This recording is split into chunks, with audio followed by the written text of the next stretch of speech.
It was a typical Thursday evening at our place, nestled on the outskirts of a sprawling city.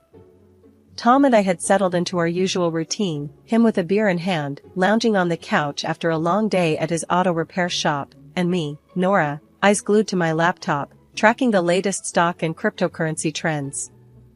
Our home, a cozy two-story we picked out for its promise of family and future, now felt more like a battleground for our increasingly divergent lives. "So, how was the market today?" Tom asked, his tone casual, but I sensed the underlying tension. It had become our norm. "Same as always, ups and downs."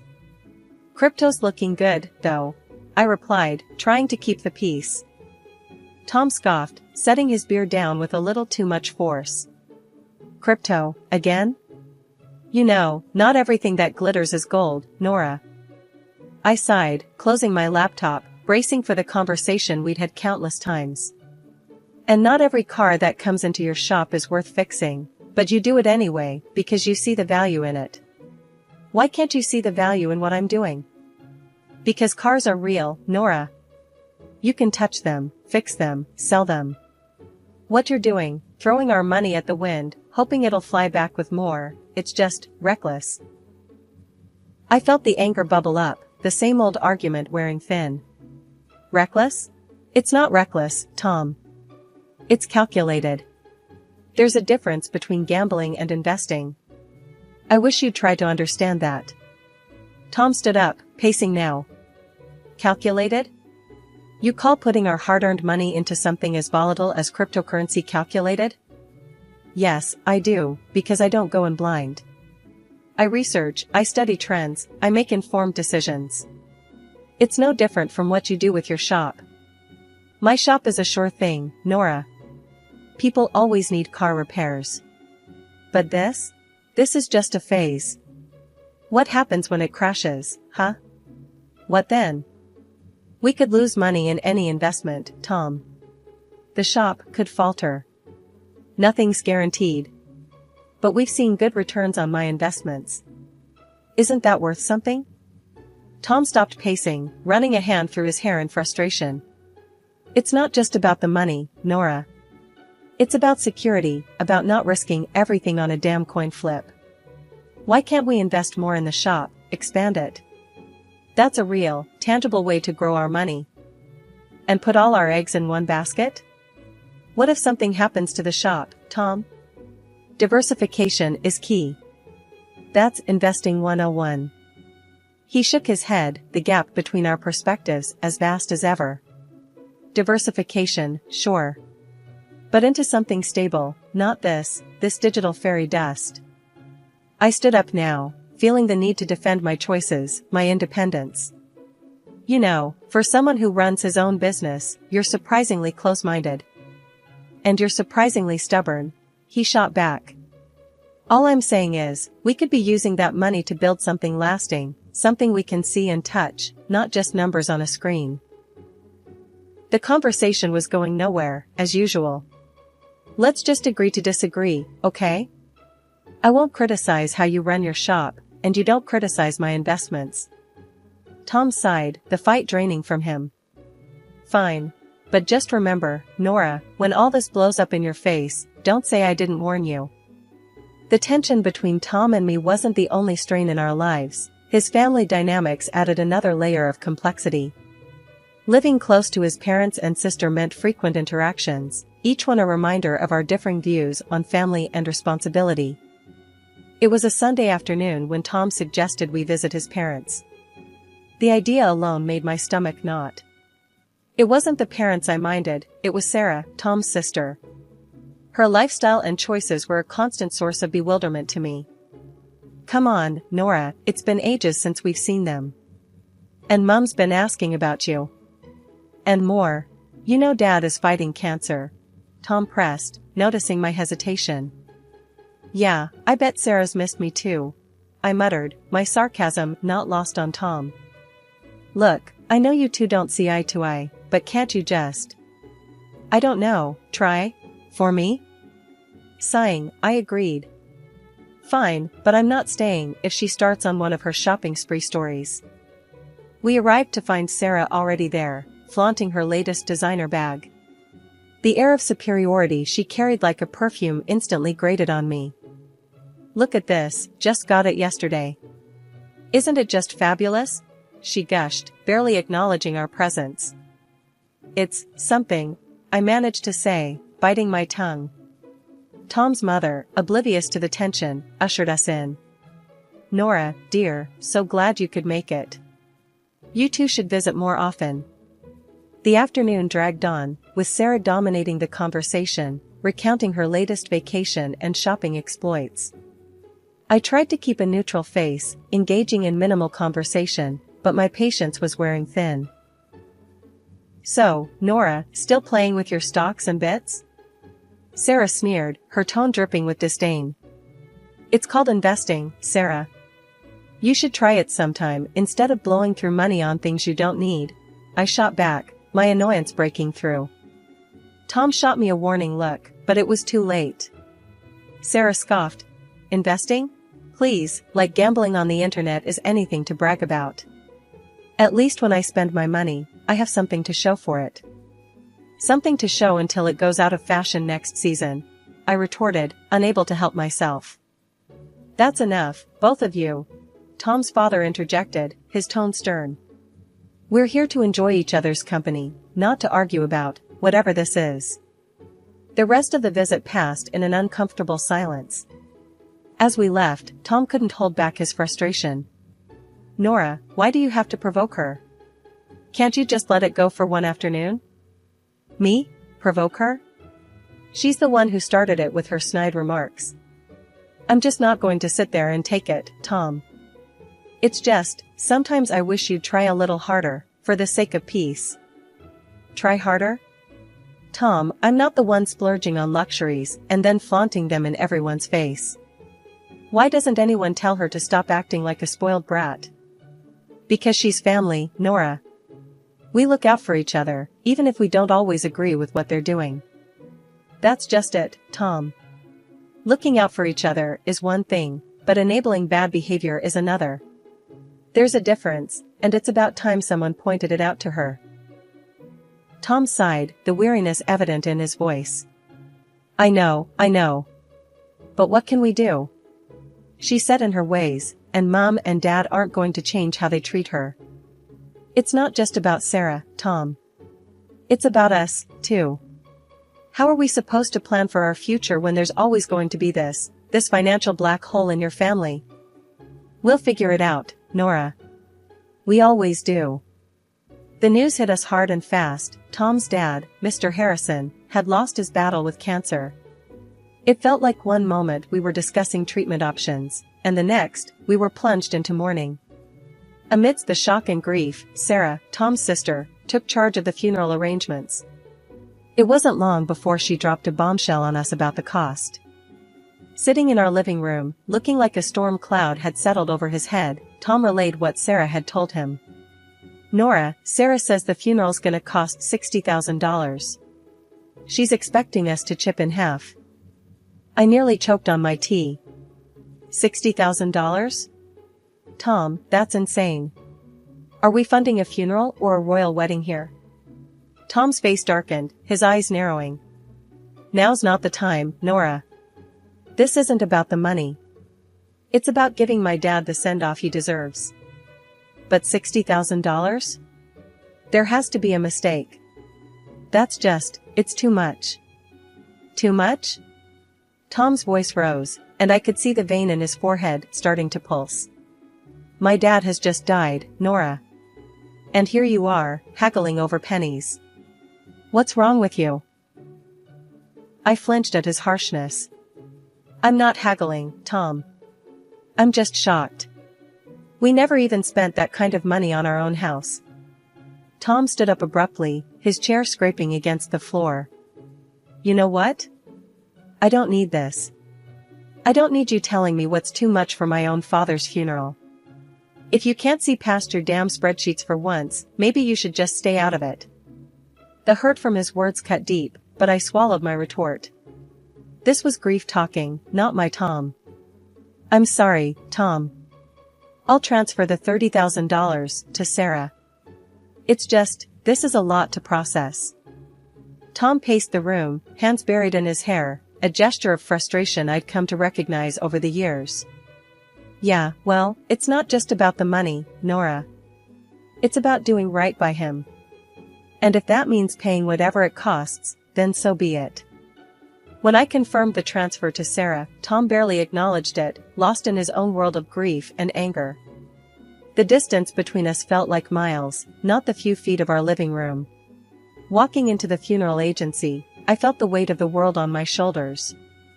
The last few days had been a blur of grief and confusion, but nothing could have prepared me for what I was about to learn. I'm here for Mr. Harrison's funeral, I announced to the woman behind the counter, trying to keep my voice steady. She looked up from her computer, her expression apologetic. I'm sorry, ma'am, but you're a day late. Mr. Harrison was cremated yesterday. My heart stopped. What? But, how? I was told the funeral was today. She shook her head gently, her eyes full of sympathy. The family requested to move the date forward. I'm very sorry for your loss and the confusion. I stood there, dumbfounded, my mind racing. How could Tom not tell me? Why was I left in the dark about such a significant change? Fuming, I dialed Tom's number, my fingers shaking with anger and disbelief. Tom, why the hell didn't you tell me the funeral was moved? I just showed up like an idiot, only to find out I missed everything. Tom's voice was cold, detached. Because I didn't think you cared, Nora. All you've done is complain about the costs and question every decision. Why would I think you'd want to be there? Because he was my father-in-law. Because I'm your wife. How could you just exclude me like that? My voice cracked, a mixture of hurt and fury. Well, maybe not for long. He shot back, and I could almost hear the bitterness seeping through the phone. What's that supposed to mean? I demanded, my heart sinking. I'm done, Nora. I can't do this anymore. I can't be with someone who's so indifferent. You're more concerned with your bitcoins and shares than with this family. I've got the divorce papers ready. His words were like a slap in the face. Divorce? Was he serious? You're kidding, right? Over this? Tom, we can talk about it, we can work things out. No, Nora. It's too late. The house is going up for sale. We'll split everything and go our separate ways. That's it. I was speechless, the reality of the situation crashing down on me. This wasn't happening. It couldn't be. Stunned, I wandered back to the parking lot, where I saw Sarah pulling in, driving a brand new luxury car. The sight of it made my blood boil. Nice car, Sarah. Where'd you get the money for this? Inheritance? Her smile didn't reach her eyes as she tossed her hair back. Yeah, something like that. Dad left me a little something. The casual way she mentioned her father, with shopping bags in her hands and not a trace of sadness on her face, was infuriating. A little something, huh? Looks like morning is treating you pretty well. Sarah's smile faded, replaced by a smirk. Well, we all grieve in our own ways, don't we? Some of us invest in stocks, and some of us in cars. I clenched my fists, the injustice of it all burning inside me. This was all wrong. Tom and I were falling apart, and here was Sarah, benefiting from the chaos. Enjoy the car, Sarah. Looks like it cost a pretty penny. Or should I say, a pretty dollar? She laughed, a hollow sound that echoed in the empty parking lot. Oh, Nora, always so concerned about the money. Don't worry, it's all been taken care of. I watched her walk away, her laughter lingering in the air. The man I loved wanted nothing to do with me, and the family I had tried to be a part of was showing their true colors. The days following the funeral felt like navigating through a thick fog of disbelief and betrayal. The weight of the divorce papers in my bag felt like carrying a boulder, a constant reminder of my crumbling marriage. But the sight of Sarah's new luxury car planted a seed of suspicion that I couldn't shake off. Determined to get to the bottom of it, I decided to pay a visit to the funeral home, hoping to uncover some answers. Walking into the funeral home, a mix of suspicion and determination fueled my steps. It felt surreal, being here under these circumstances, but I needed answers. The place was quiet, the air filled with a solemnity fitting its purpose. At the reception, I recognized a face from the past: Jackie, a classmate from high school who'd ended up in the most unexpected of places.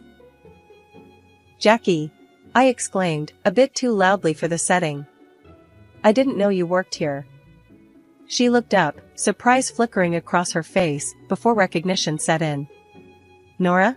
Wow, it's been ages. What brings you here? Something I can help with?" I took a deep breath, steeling myself for the conversation ahead. "Yeah, actually. It's about my father-in-law's funeral. I heard it was arranged here." Jackie's expression turned professional, but there was a hint of curiosity in her eyes. "Sure, let me pull up the details. Give me a sec." As she typed away, I fidgeted, the weight of the situation pressing down on me.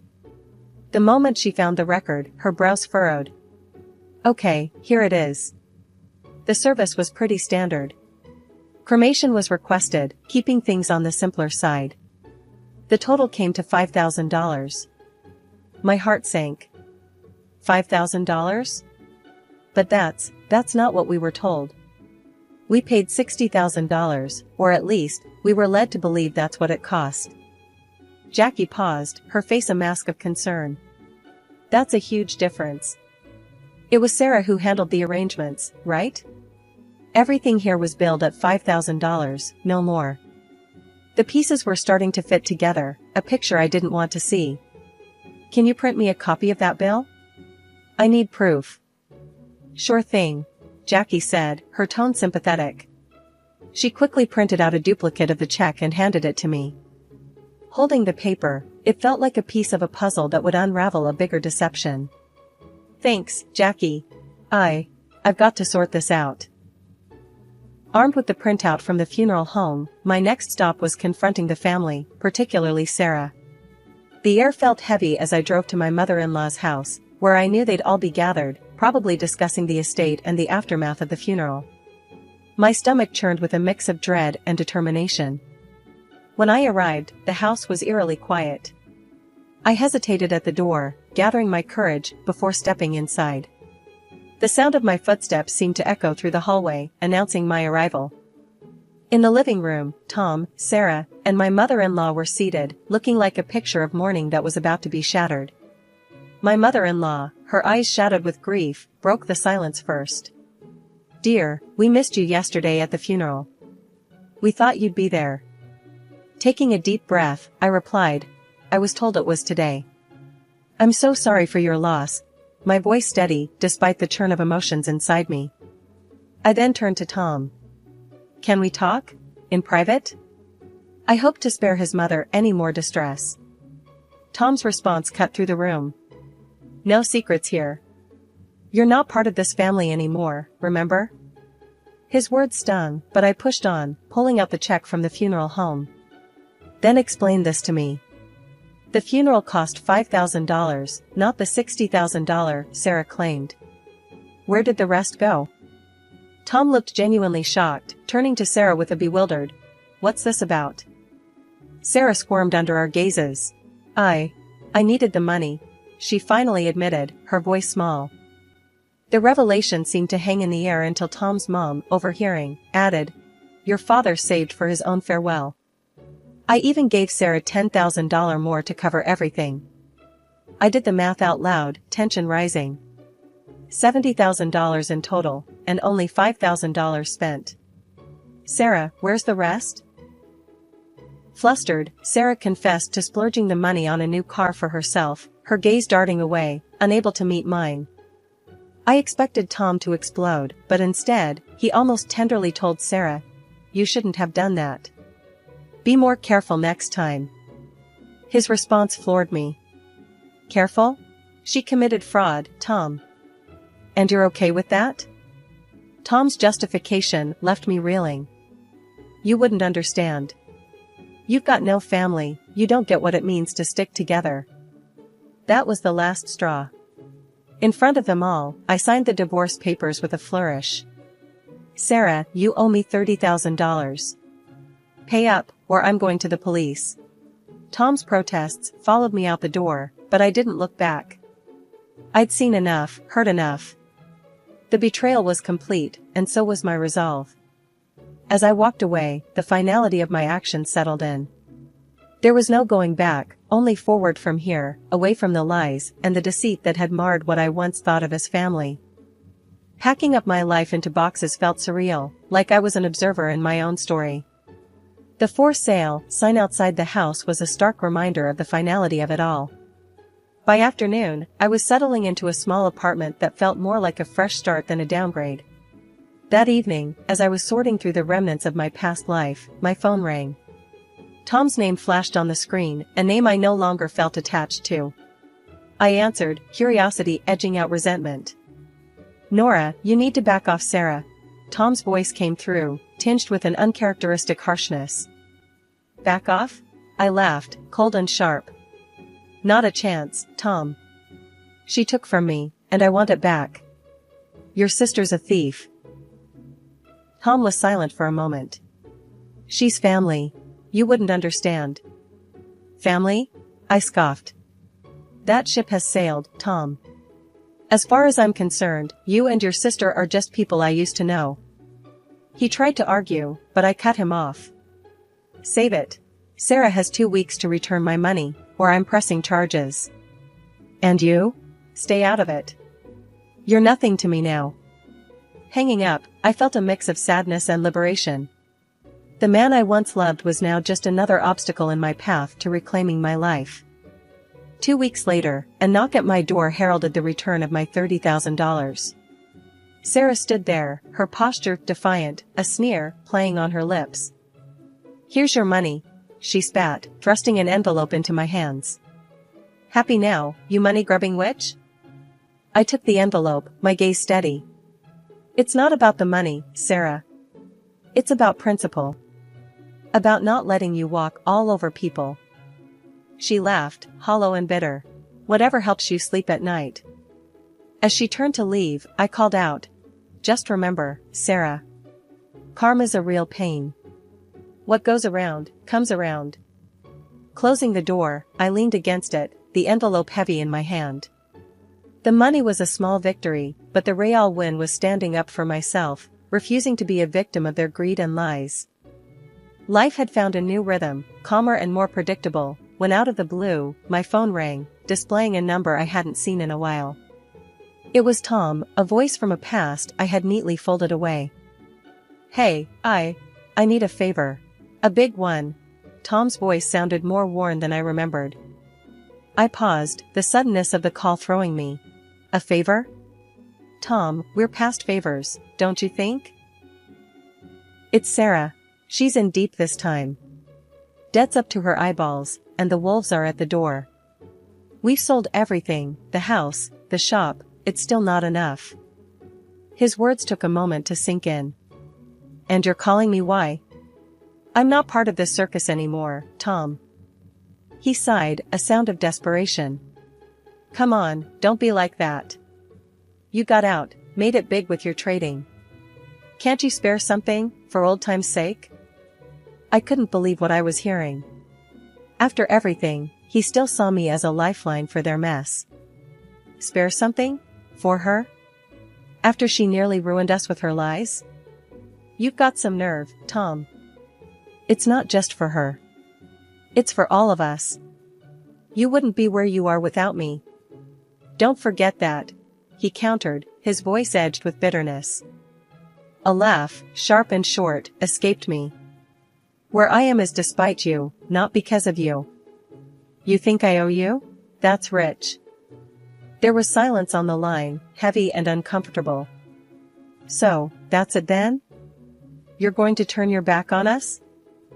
Us? There is no us, Tom. There hasn't been for a long time. And as for turning my back, I think you've got me confused with someone who still cares. Hanging up, I felt a mix of emotions. Anger, yes, but also relief. That chapter of my life was truly closed now. Sitting in the living room of my new house, a place I had earned with my sweat and smarts, I realized how far I had come. This was my sanctuary, built not on the shaky grounds of deceit and manipulation, but on my resilience and hard work.